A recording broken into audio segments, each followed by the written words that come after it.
दोस्तों, मेरा नाम मशहूद इकबाल है। मैं लंदन व्यू चैम्बर्स में बैरिस्टर हूं और आज आपसे इमिग्रेशन जुडिशल रिव्यू जो अपर ट्राइब्यूनल में फ़ाइल किया जाता है उसके मुतालिक बात करूंगा।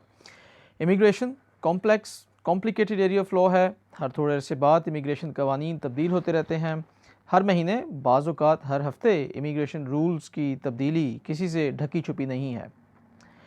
और रिसेंटली इमिग्रेशन एक्ट 2014 ने अपील राइट्स को बेयर मिनिमम यानी सिर्फ 3 डिसीजंस के ऊपर ला खड़ा किया है। असाइलम, ह्यूमन राइट्स और यूरोपियन रेगुलेशंस के तहत जो एप्लीकेशंस फ़ाइल की जाती हैं, सिर्फ उनमें अपील का राइट अब बाकी रह गया है। साथ ही साथ देखा जा रहा है आजकल कि इवन असाइलम और ह्यूमन राइट्स के केसेस के अंदर होम ऑफिस एप्लीकेशंस को ना सिर्फ रिफ्यूज़ करता है बल्कि certify as wholly without merit या टोटली अनफाउंडेड करके डिसीजन दिया जाता है, जिसका मतलब ये होता है कि फर्स्ट ट्राइब्यूनल के सामने अपील लॉन्च नहीं की जा सकती। So much so deportation decision में भी होम ऑफिस सर्टिफिकेशन कर रहा है section 94B of the nationality immigration and asylum act 2002 के तहत। इस सूरत हाल में सिर्फ एक ही रास्ता बाकी रहता है, वो अपर ट्राइब्यूनल के सामने जुडिशल रिव्यू का है। ये प्रोसीजर स्टार्ट होता है जब होम ऑफिस अपना डिसीजन करे, उसके बाद 90 डेज़ के अंदर आपने जुडिशल रिव्यू की परमिशन की दरख्वास्त अपर ट्राइब्यूनल में फ़ाइल करनी है। क्लेम फॉर्म इशू होने के बाद आपने इसको रेस्पोंडेंट यानी कि होम ऑफिस के ऊपर सर्व करना है और फिर अपर ट्राइब्यूनल को इन्फॉर्म करना है कि ये डॉक्यूमेंट्स होम ऑफिस के ऊपर सर्व किए जा चुके हैं। इसके बाद होम ऑफिस को 21 दिन का वक्त मिलता है कि जिसमें वो अपना एक्नॉलेजमेंट ऑफ सर्विस यानी कि रिप्लाई फाइल कर सकते हैं अपर ट्राइब्यूनल में और एक कॉपी आपको या आपके सॉलिसिटर को भेजी जाएगी। इसके बाद अपर ट्राइब्यूनल का एक जज ऑन पेपर्स ये डिसाइड करेगा कि क्या आपको जुडिशियल रिव्यू की परमिशन दी जानी चाहिए या नहीं दी जानी चाहिए। अगर अपर ट्राइब्यूनल आपको परमिशन रिफ्यूज़ करे और साथ ही साथ आपके क्लेम को टोटली विदाउट मेरिट करार दे, तो इसके बाद आप अपर ट्राइब्यूनल में ओरल रिन्यूड हेयरिंग की दरख्वास्त नहीं दे सकते, जिसका मतलब है कि आप अपर ट्राइब्यूनल के सामने ओरल हेयरिंग में जाकर जज को कन्विंस करें कि वो आपको permission for judicial review grant करे। बल्कि ऐसे डिसीजन के खिलाफ आप 7 दिनों में अपर ट्राइब्यूनल में दोबारा दरख्वास्त दे सकते हैं कि वो अपने डिसीजन को रिकन्सिडर करे। अगर अपर ट्राइब्यूनल अपने डिसीजन को बरकरार रखता है तो उसके खिलाफ आप कोर्ट ऑफ अपील में अपील दायर कर सकते हैं। कोर्ट ऑफ अपील का प्रोसीजर एक कॉम्प्लिकेटेड लेंथी प्रोसीजर है, जिसके बारे में मैं एक डिफरेंट प्रेजेंटेशन में बात करूंगा।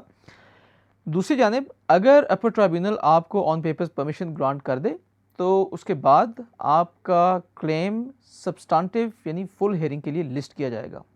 उससे पहले और परमिशन ऑन पेपर्स ग्रांट करने के बाद होम ऑफिस के पास 35 दिन का वक्त है कि जिसमें वो अपनी detailed grounds of defence file कर सकते हैं।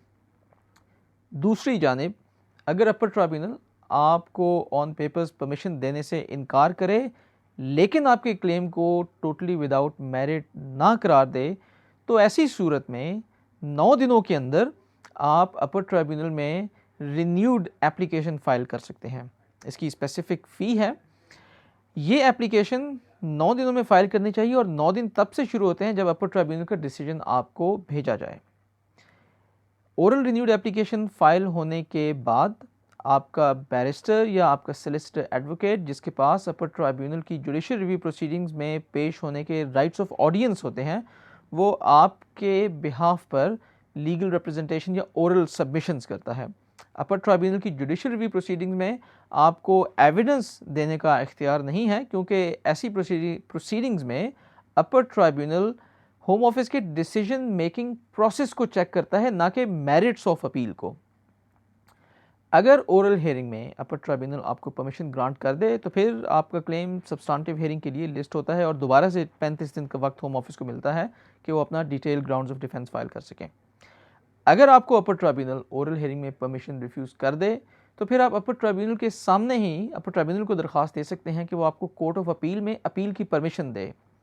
मेजॉरिटी ऑफ केसेस में अपर ट्राइब्यूनल आपको परमिशन ग्रांट नहीं करता, लिहाजा इसके बाद आपको 28 दिन का वक्त मिलता है कि जिसमें आप डायरेक्टली कोर्ट ऑफ अपील में एप्लीकेशन दायर कर सकते हैं परमिशन टू अपील के लिए। जैसे मैंने पहले बताया कि कोर्ट ऑफ अपील में एप्लीकेशन फ़ाइल करना एक कॉम्प्लिकेटेड और लेंथी प्रोसीजर है, जिसके सिलसिले में मैं किसी और प्रेजेंटेशन में आपकी खिदमत में हाजिर हूँगा। अब तक के लिए आज की प्रेजेंटेशन में इतना ही। अपना ख्याल रखिएगा। अल्लाह हाफ़िज़।